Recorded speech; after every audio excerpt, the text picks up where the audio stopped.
Hello student, स्वागत है आप सभी का मेरे अपने चैनल रजनीश शर्मा क्लासेस में। दोस्तों, आपने मेरा इससे पहले वाला वीडियो लेक्चर देख लिया होगा जिसमें हमने बात करी थी risk analysis in capital budget की सबसे important method risk adjusted discount rate की। उसमें अभी तक हमने एनपीवी के ऊपर बात करी थी, नेट प्रेजेंट वैल्यू के ऊपर बात करी थी। आज हम लोग बात करने वाले हैं कि अगर इसी टाइप के क्वेश्चन में आईआरआर दे दिया जाए तो उसको किस तरीके से सॉल्व किया जाता है। उससे पहले मैं एक छोटा सा रिकॉल कर दूं आपके लिए कि कन्वेंशनल मेथड में सबसे ज्यादा एग्जाम में पूछी जाने वाली कौन सी है, रिस्क एडजस्टेड डिस्काउंट रेट और सर्टेनिटी इक्विवेलेंट। लेकिन इन दोनों ही मेथड को आपको एनपीवी से और आईआरआर दोनों तरीकों से करते आना चाहिए, ठीक है। इसके अलावा भी हैं probability method, standard deviation, coefficient of variation या डिसीजन ट्री।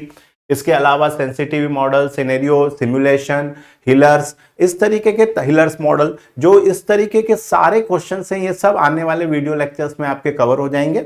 और आज हम लोग बात करने वाले हैं कि अगर हमें रिस्क एडजस्टेड डिस्काउंट रेट जिसे आरएडीआर बोला जाता है, उसमें अगर IRR internal rate of return दे दिया जाए तो उसको किस तरीके से करना है। इससे पहले वाले वीडियो लेक्चर अगर आपने देखा है तो उसमें मैंने नेट प्रेजेंट वैल्यू के ऊपर बनाया हुआ है, तो वो नेट प्रेजेंट वैल्यू के क्वेश्चंस आपके लिए काफी आसान होते हैं। आपको क्या करना होता है, तो रिस्क एडजस्टेड डिस्काउंट रेट उसको क्या करना होता है, मल्टीप्लाई करना होता है। जो फ्यूचर आपका कैश फ्लो इनफ्लो होता है उसमें मल्टीप्लाई करके जो आपने इनिशियल इन्वेस्टमेंट होता है उसको माइनस कर देते हैं। लेकिन जब आईआरआर आपको दे रखा हो तब ऐसा नहीं करते हैं। अब उसके लिए क्या कहानी है, तो उसको पहले अपन एक क्वेश्चन से समझते हैं। ये भी आपकी एग्जाम में यूनिवर्सिटी में पूछा गया क्वेश्चन है।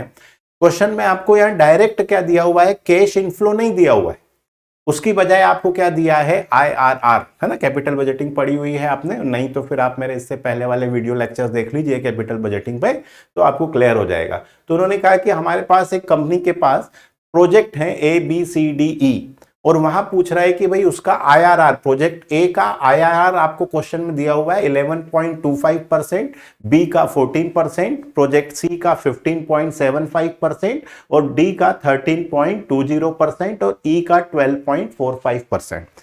उसके आगे बोलता है द रिस्क फ्री रेट 6%। ये अब आपको पता ही है कि जब हम बात करते हैं आरएडीआर की तो उसमें रिस्क फ्री रेट जो होता है उसमें हम क्या करते हैं, प्रीमियम को क्या करते हैं, रिस्क प्रीमियम को ऐड करते हैं। तो आगे दिया हुआ है रिस्क प्रीमियम रेट दे रखी है ए की 4%।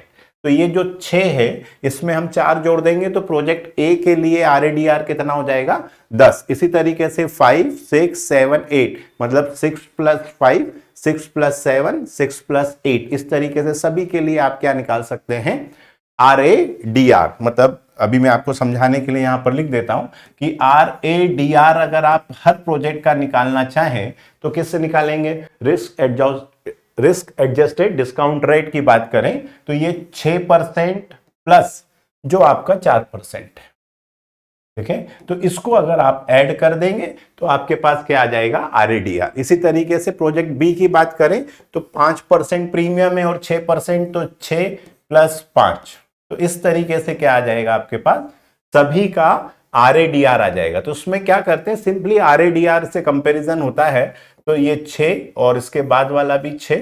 इसी तरीके से इसकी बात करें तो 6% तो आपका रिस्क फ्री है और उसके बाद जो आपका रिस्क प्रीमियम है वो आप उसमें ऐड कर दीजिए तो वो क्या आ जाता है, आरएडीआर आ जाता है। तो अब यहां पर ये आपका 8%, तो ये आपका क्या है, आरएडीआर आ गया। आगे बोलते हैं ABCD the company has no restriction. अब देखिए कंपनी में यहां लिखा है no restriction on the funds, बहुत पैसा है, कोई टेंशन की बात नहीं, सारे प्रोजेक्ट भी किए जा सकते हैं। अब कैसे पता लगेगा, advise the company about the project of investment of the project are independent. दो चीजें हैं, इंडिपेंडेंट और म्यूचुअली एक्सक्लूसिव। जब इंडिपेंडेंट की बात होती है मतलब हमारे पास बहुत फंड है, हम अगर ये पांचों ही हम कर सकते हैं तो हम पांचों ही में अपना इन्वेस्टमेंट कर देंगे। और म्यूचुअली एक्सक्लूसिव जब लिखा हुआ आएगा तो क्या करना है, ए करेंगे तो कोई एक करना है। ऑल्दो आपके पास फंड काफी है, यहां क्वेश्चन में लिखा हुआ है कि कंपनी के पास फंड का कोई रिस्ट्रिक्शन नहीं है, उसके बाद भी अगर क्वेश्चन में म्यूचुअली एक्सक्लूसिव लिखा है इसका मतलब है आपको कोई एक ही सिलेक्ट करना है। और अगर इंडिपेंडेंट लिखा है तो इसका मतलब हुआ कि आप सारे के सारे ही सिलेक्ट कर सकते हो अगर आपके क्राइटेरिया में क्या आते हैं, वो फिट बैठते हैं। तो ये आई होप दो बातें समझ में आ गई। तो क्वेश्चन में दो बातें दे रखी थी, इंडिपेंडेंट, तो अगर क्वेश्चन में कहीं भी इंडिपेंडेंट दिया है तो एक से ज्यादा प्रोजेक्ट आप क्या कर सकते हैं, एक साथ इन्वेस्टमेंट कर सकते हैं उसमें। और अगर म्यूचुअली एक्सक्लूसिव दिया है तो फिर कोई एक ही आपको क्या करना है, सिलेक्ट करना है।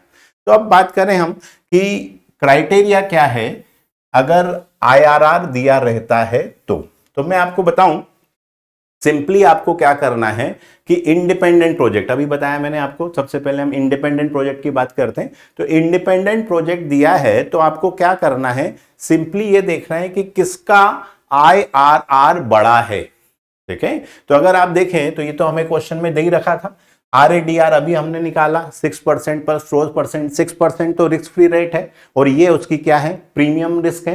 तो ये प्रीमियम रिस्क ऐड कर देते हैं, तब क्या आता है हमारे पास, आरएडीआर। अब कितनों को एक्सेप्ट कर सकते हैं, तो ये आपको देखना है 11.25 और 10, ये ज्यादा है। तो आप सबसे पहले ये पता करिए कि कौन कौन से प्रोजेक्ट में आईआरआर ज्यादा है। ठीक है, तो ये 14 है, ये 11 है, मतलब यहां भी ज्यादा है। ये 15.75 है और ये 12% है, तो ये अभी भी ज्यादा है। ठीक है ना, more IRR is more than RADR. 13.20 ये 13 है, मतलब यहां भी ज्यादा है। और ये 12.45 है और ये 14 है, मतलब यहां पे ये कम है। IRR is less than आरएडीआर। तो जहां जहां पर ज्यादा है वो सारे प्रोजेक्ट आप क्या कर सकते हैं, एक्सेप्ट कर सकते हैं। मतलब इसको भी आप क्या कर सकते हैं, एक्सेप्ट कर सकते हैं। It is advise to invest. ठीक है, तो इसको आप एक्सेप्ट कर लीजिए, इसको आप एक्सेप्ट कर लीजिए, इसको आप एक्सेप्ट कर लीजिए। बस केवल कंपैरिजन करना होता है जब आईआरआर दे रखा हो तो। ठीक है, और इसको हम क्या करने वाले हैं, रिजेक्ट करने वाले हैं, रिजेक्टेड। ठीक है, तो रिजेक्ट कब करना है, जब आईआरआर, आरएडीआर, जब आईआरआर छोटा हो।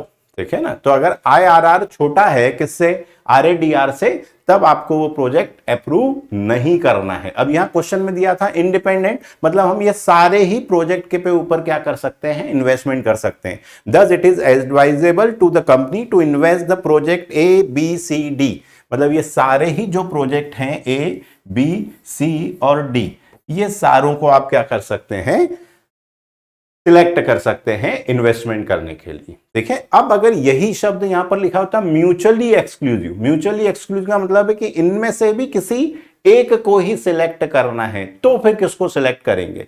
अब उसके लिए, अच्छा मैं आपको और एक बात बताऊं कि अभी तक अगर आपने हमारा ऐप डाउनलोड नहीं किया है तो तुरंत से डाउनलोड कर लीजिए। गूगल प्ले स्टोर पे जाइए, रजनी शर्मा क्लासेस सर्च करिए और उसको डाउनलोड कर लीजिए। ठीक है, वहां पर आपको तमाम, आपकी यूनिवर्सिटी ने अब तक जितने क्वेश्चंस रिस्क एनालिसिस में पूछे हैं वो तमाम एक सीक्वेंस में मिल जाएंगे। ये जो मैं वीडियो आपको पढ़ा रहा हूं, इस वीडियो का पीडीएफ भी मिल जाएगा और ऐसे बहुत सारे आपको कैपिटल बजटिंग, रिस्क एनालिसिस और तमाम जितने आप न्यूमेरिकल पेपर्स पढ़ना चाहते हैं वो सब आपको यहाँ ऑल कोर्सेस में मिल जाएंगे। अगर आप कुछ पर्टिकुलर टॉपिक पढ़ना चाहते हैं, कुछ स्पेशल टॉपिक पढ़ना चाहते हैं, वो आप एक्स्ट्रा टॉपिक में से पढ़ सकते हैं। इसका एफएम वगैरह का सारा नोट्स जो आपको सब यहाँ मिल जाते हैं। हमारी time to time live classes होती हैं आपकी एग्जाम टाइम में, तो जैसे ही आप डाउनलोड कर लेते हैं टाइम टू टाइम नोटिफिकेशन आते हैं और आप हमारी लाइव क्लास यहाँ से क्या कर सकते हैं, ज्वाइन कर सकते हैं। ठीक है, तो आप तुरंत से डाउनलोड कर लीजिए। आप में से अगर ये कोई कहता है कि साहब मेरे पास तो लैपटॉप है या आईफोन यूजर हैं, तो सिंपली आप गूगल प्ले स्टोर पे जाइए, गूगल पे जाइए और हमारी वेबसाइट को सर्च करिए rajneeshsharmaclasses.classesx.co.in। इसका लिंक भी मैंने आपको नीचे डिस्क्रिप्शन में दिया हुआ है। जैसे ही आप वहां जाएंगे वहां पर साइन अप का ऑप्शन आता है, आप साइन अप करिए, उसमें आपको आपकी डिटेल कर देनी है और जैसे ही आप उसको स्क्रॉल करेंगे नीचे दो ऑप्शन मिलेंगे, डाउनलोड फॉर विंडो, आप इसको प्रोसेस को फॉलो करिए, आप इसको लैपटॉप और डेस्कटॉप पे रन कर पाएंगे। और नीचे ही यहाँ पर डाउनलोड फॉर ऐप स्टोर दिया हुआ है, जैसे ही आप क्लिक करेंगे यू नो द प्रोसीजर, उस प्रोसेस को फॉलो करिए और आप इसको आईफोन पे भी रन कर पाएंगे। और दूसरा, अगर आपने अभी तक हमारा व्हाट्सएप ग्रुप ज्वाइन नहीं किया है, तुरंत से व्हाट्सएप ग्रुप ज्वाइन कर लीजिए। कॉल मत लगाइए, नीचे नंबर स्क्रॉल हो रहा है 9826013131।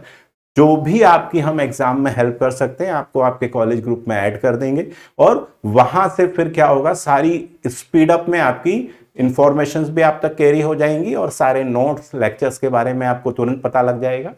उसके लिए आपको क्या करना है, आप किस एमबीए में first sem, second same, third same, fourth same किस सेम में है, कौन से ईयर में है, 2025-26 किस ईयर में आप एग्जाम दे रहे हैं, आपका नाम और कॉलेज का नाम, तो ये आप व्हाट्सएप कर दीजिए, हम आपको ग्रुप में ऐड कर देंगे। तो तुरंत आपकी यूनिवर्सिटी से रिलेटेड अपडेट्स और नोट्स भी आपको फटाफट इस पे मिल जाएंगे।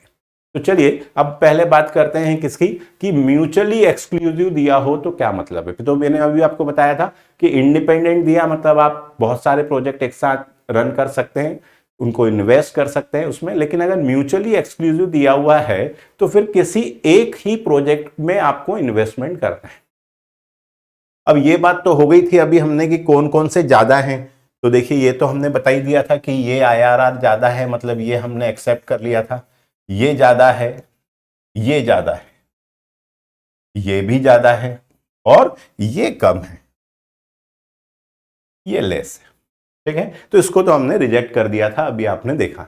अब हमें इनमें से भी किसी एक को ही क्या करना है, सिलेक्ट करना है, क्योंकि क्वेश्चन में दिया है म्यूचुअली एक्सक्लूसिव प्रोजेक्ट है, कोई एक ही आप कर सकते हैं, भले ही कंपनी के पास फंड क्या है, अनलिमिटेड है। तो फिर हमें इन केस में डिफरेंस निकालना पड़ता है। तो इन दोनों का डिफरेंस निकाल लेंगे हम। तो देखिए डिफरेंस किसका ज्यादा आ रहा है वो हमको क्या करना है, देखना है। तो सबसे पहले हम इसका डिफरेंस निकाल लें। तो डिफरेंस यहां पे देखिए 11.25 माइनस 10, मतलब ये कितना आ रहा है, 1.25%। ठीक है, तो ये 11 है और ये 10 है। इसी तरीके से ये 14 है और ये 11 है, मतलब ये कितना आ रहा है, 3%। डिफरेंस निकालना है। 15.75 और 12, तो ये अपना आ रहा है 3.75%। और इसकी बात करें तो 3.20 माइनस 13, मतलब ये आ रहा है 0.20%।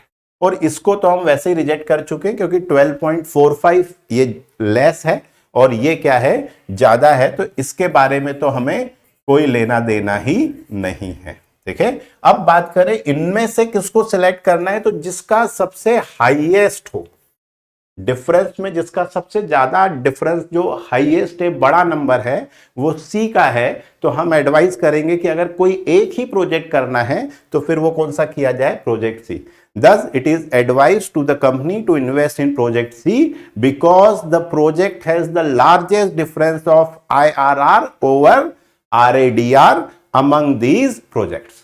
आई होप ये बात क्लियर होगी। और ऐसे बहुत सारे क्वेश्चन जो आपको कहीं नहीं मिलेंगे और यूनिवर्सिटी ने पूछे हैं, उसके लिए आपको हम आप कह ही रहे हैं कि सिंपली आपको क्या करना है, गूगल प्ले स्टोर पे जाइए और रजनीश शर्मा क्लासेस सर्च कर लीजिए। आपके न्यूमेरिकल का पूरा टेंशन खत्म हो जाता है, क्योंकि यहाँ पर आपको क्या मिलने वाले हैं, सारे वीडियो लेक्चर्स मिल जाएंगे, सारे सब्जेक्ट्स के नोट्स मिल जाएंगे, अनसॉल्व पेपर मिल जाएंगे और हमारी time to time live classes मिल जाएंगी। तो चलिए मिलते हैं नेक्स्ट वीडियो में कुछ और लर्निंग के साथ। Till then keep learning. जय हिंद।